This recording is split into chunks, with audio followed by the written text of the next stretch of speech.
Bonjour. Donc, on se retrouve pour la dernière vidéo, la troisième, sur les antidépresseurs. Alors, comme son nom l'indique, les antidépresseurs, eh ben, ça permet de traiter les symptômes qui sont dus à la dépression. Alors, on va en citer quelques-uns. Le premier, c'est la tristesse. Il y a également le pessimisme. On a aussi la perte de l'estime de soi et la perte de goûts aux activités. Donc c'est de façon générale de présenter une dépression. Alors ils sont capables, ces antidépresseurs, après un certain temps, on verra que on est quand même sur un délai d'une semaine, 15 jours, 3 semaines, d'améliorer cette humeur dépressive, mais également de soulager la souffrance morale.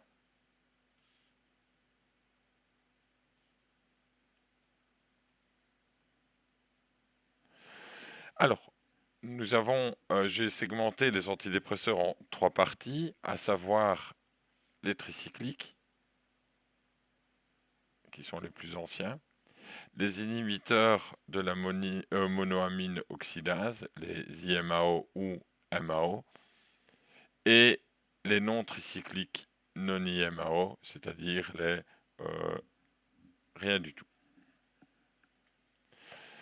Donc, la dépression est l'un des troubles psychologiques les plus fréquents. Donc, ce sont des médicaments relativement courants et ils vont se manifester par des épisodes aigus, c'est-à-dire intenses, parfois chroniques, c'est-à-dire qui reviennent régulièrement dans le temps, dont les symptômes sont à la fois psychologiques et physiques. Qu'est-ce qu'on va remarquer? On va remarquer chez la personne une baisse de l'énergie vitale, donc moins énergique, et les principaux sont l'humeur triste, la fatigue, le sommeil perturbé, et ça peut aller également dans des troubles de l'alimentation, des angoisses et une diminution de l'activité sexuelle. Donc on voit que les symptômes sont variés, bien entendu. La personne n'a pas tous les symptômes, hein, d'accord, et c'est assez compliqué de généraliser ce type de pathologie. Alors, les dépressions très graves peuvent conduire à des pensées très régulières de suicide. Donc, c'est des pensées suicidaires. Ça, c'est les dépressions plus importantes.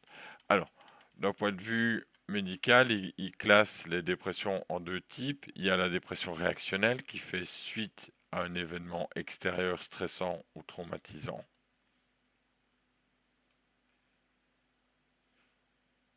Donc, fait suite à un événement extérieur stressant ou traumatisant. Et on a la dépression endogène lorsque la cause est interne au patient. Alors, vous voyez que c'est vraiment pas évident de cerner ce type de pathologie, puisque c'est des pathologies qui ne sont pas réellement, on va dire, dans un sens comme un ulcère, hein, où c'est assez simple de la cerner. La dépression va résulter de l'interaction d'un ensemble de facteurs qui vont être biologiques, physiologiques et sociaux. Nous, on va s'intéresser bien entendu du point de vue physiologique, puisqu'on va discuter des médicaments, et on va revenir sur l'influx nerveux. Donc l'influx nerveux se transmet d'un neurone ou d'un nerf, si on veut, hein, qui est constitué de neurones, à l'autre grâce à des substances qu'on a appelées des neurotransmetteurs ou neuromédiateurs. Je vous en ai déjà assez parlé. Alors,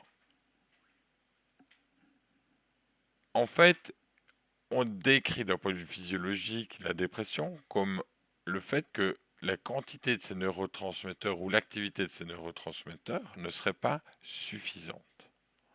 En d'autres mots, que le niveau de ces neurotransmetteurs, tels que la sérotonine, qui se fixe sur des récepteurs de type 5-HT, la noradrénaline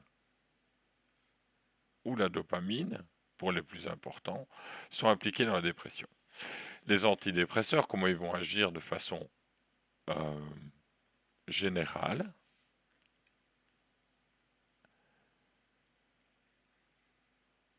En fait, ils vont essayer d'augmenter la durée d'action de ces neurotransmetteurs, soit en stimulant la fabrication des neurotransmetteurs, ou en stimulant le stockage, en augmentant le stockage, en augmentant la libération de ces neurotransmetteurs, mais surtout en modifiant le recyclage des neurotransmetteurs. Parce qu'il faut savoir quand un neurone lâche ces neurotransmetteurs dans la fente synaptique, il y a une phase par la suite de recapture.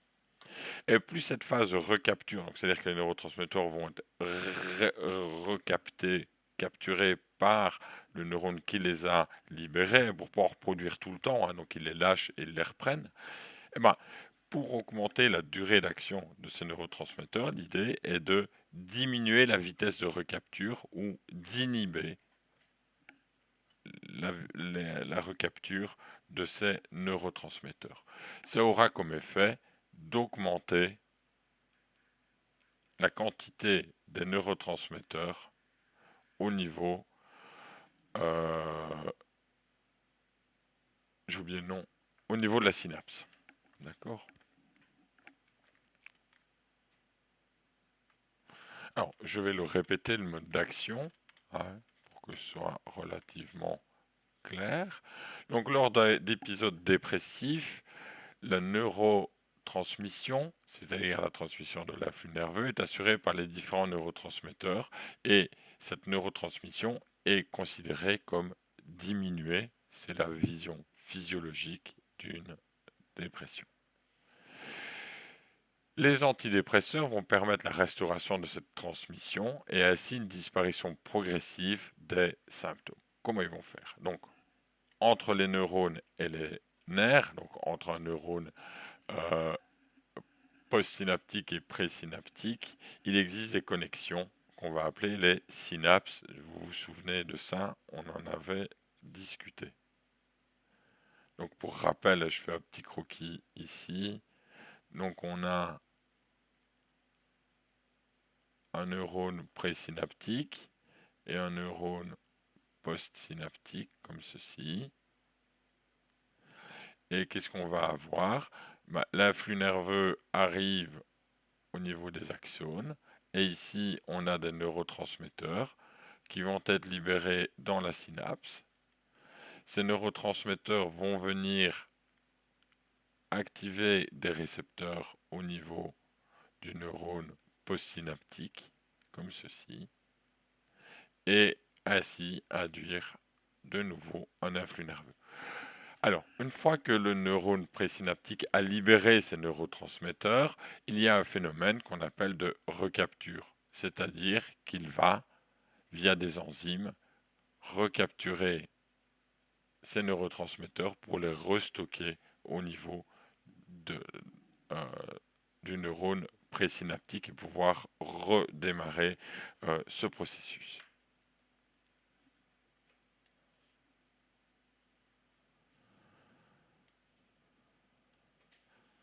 Au niveau de ces synapses se déroule la vie des neurotransmetteurs. Ils sont fabriqués puis libérés par des synapses, dites émettrices ou des synapses présynaptiques. Ils transmettent les flux nerveux au niveau des synapses dites réceptrices. Donc les émettrices, on les a ici. Celles qui vont émettre, qui vont libérer le neurotransmetteur. Les réceptrices sont en bas. C'est la partie, c'est les dendrites, c'est la partie où les neurotransmetteurs vont venir se fixer pour reproduire un influx nerveux. Les neuromédiateurs sont ensuite récupérés par la synapse émettrice pour être détruits ou recyclés. Cette destruction se fait par des enzymes, des substances capables de dégrader les neurotransmetteurs, dont un de ces enzymes qu'on va appeler la monoamine oxydase ou MAO. Donc, la synapse émettrice, le neurone émetteur, va recapturer et, dans certains cas, il va détruire ces neurotransmetteurs. Et c'est une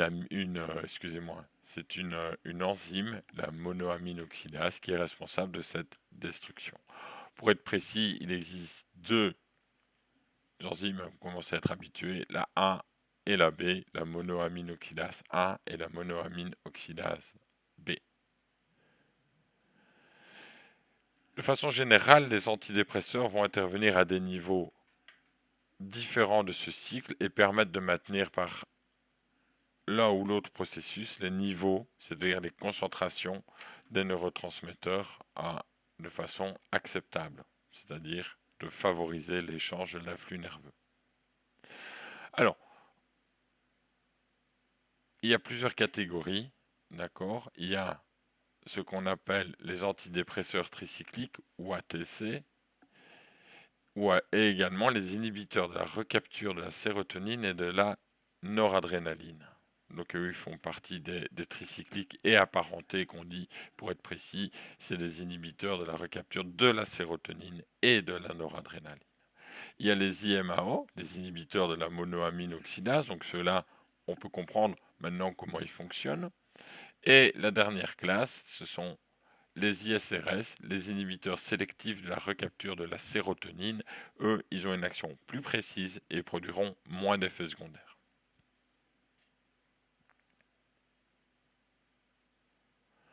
Donc, démarrons par la famille des ATC, donc des antidépresseurs tricycliques.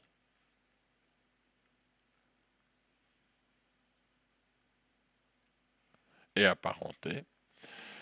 Donc, comment ils vont fonctionner? Ils vont empêcher la synapse émettrice de récupérer le neurotransmetteur pour le détruire. Donc, eux, ils vont avoir une action d'éviter que le neurone émetteur récupère les neurotransmetteurs. Ainsi, ceux-ci peuvent continuer à transmettre l'influx nerveux aux synapses réceptrices.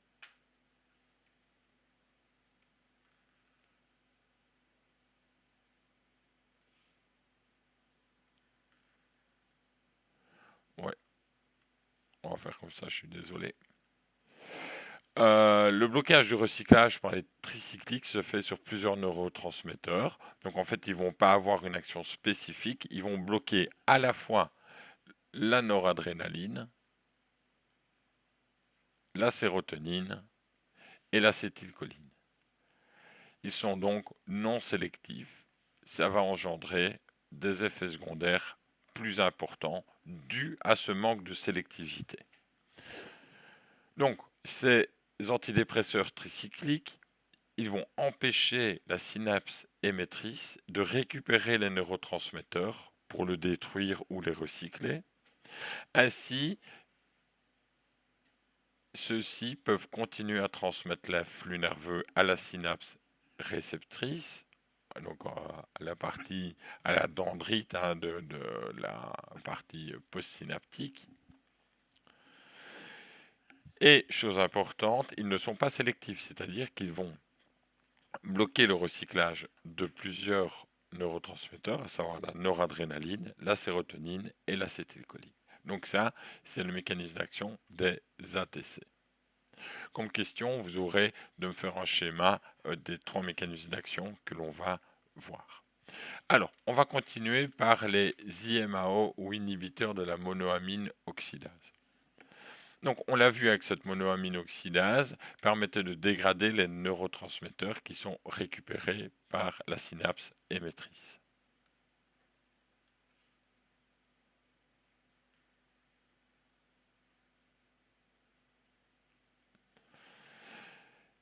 Qu'est-ce qui va se passer? Ce dernier pourra dès lors resservir à la transmission de l'influx nerveux. Donc en fait, on va avoir une quantité de neurotransmetteurs plus importante puisqu'on ne va pas les dégrader, les détruire.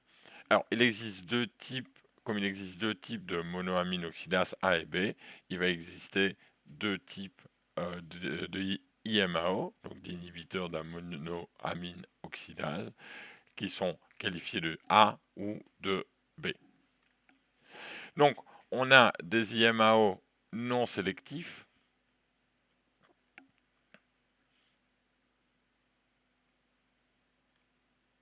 Ils ne sont plus commercialisés. Et donc, il nous reste des IMAO qui vont bloquer seulement la monoamine oxydase A.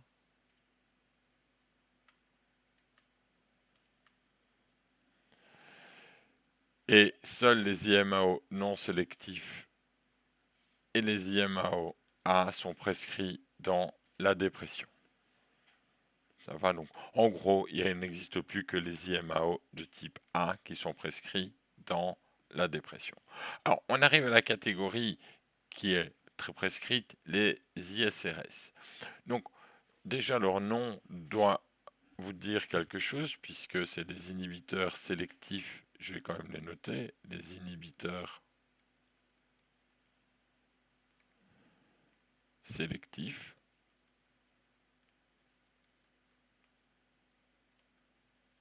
de la recapture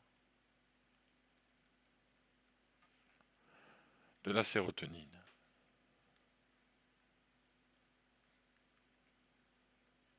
Donc, eux, ils vont inhiber la recapture, mais de façon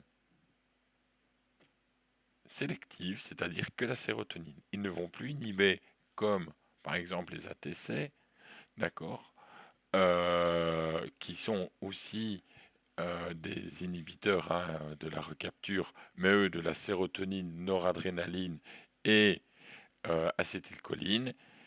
Les ISRS ne vont inhiber que la recapture de la sérotonine. Donc, c'est ce qui est noté, c'est que les ISRS agissent comme les tricycliques, c'est-à-dire qu'ils vont inhiber la recapture de neurotransmetteurs, mais précisément de la sérotonine. Ainsi, la quantité de sérotonine au niveau de la synapse restera plus importante et surtout, ces neurotransmetteurs, la sérotonine, pourra continuer à produire l'afflux nerveux.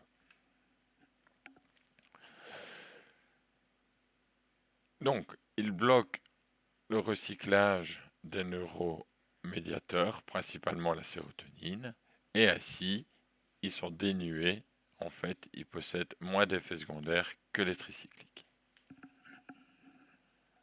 Alors, il existe encore d'autres types d'antidépresseurs qui vont agir à d'autres niveaux.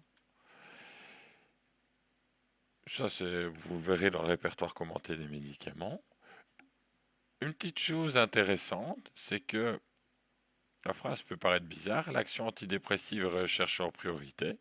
Cependant, on va utiliser certains antidépresseurs pour leurs propriétés euh, sédatives.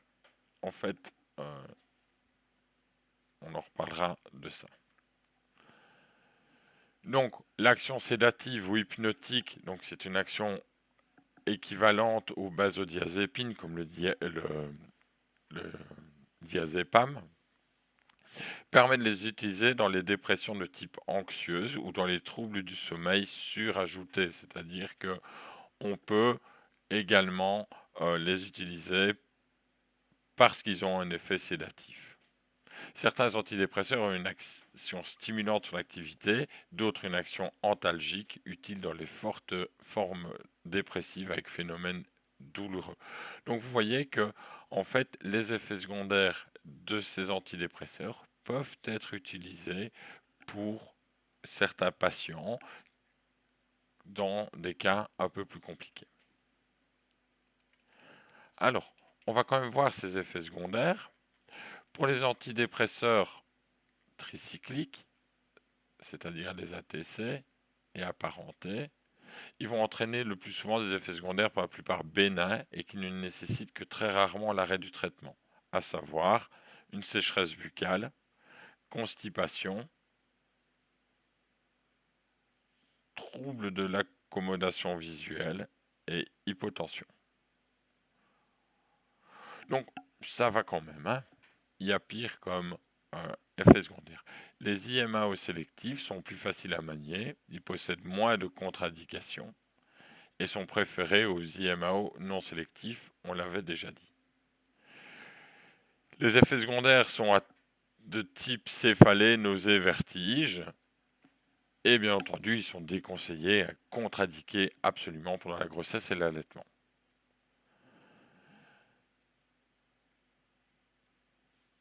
Tandis que les inhibiteurs sélectifs, les ISRS, ont peu d'effets secondaires. De manière générale, on retrouve des nausées, de la somnolence et des céphalées. Ils sont souvent en recours chez les sujets fragilisés, chez les sujets âgés et les personnes souffrant de troubles cardiaques. Bien entendu, pas pendant la grossesse, hein, et pour d'autres problématiques, il faut éviter de les utiliser. Donc voilà pour ces antidépresseurs. Je vous mettrai une feuille de questions. Je vous demanderai quoi, je vais vous quand même le dire en vidéo, de me dessiner un schéma où vous montrez, vous expliquez à travers un schéma l'activité de ces trois classes d'antidépresseurs et de me citer des DCI et non commerciaux pour les trois classes de ces antidépresseurs. Eh bien merci et bonnes vacances.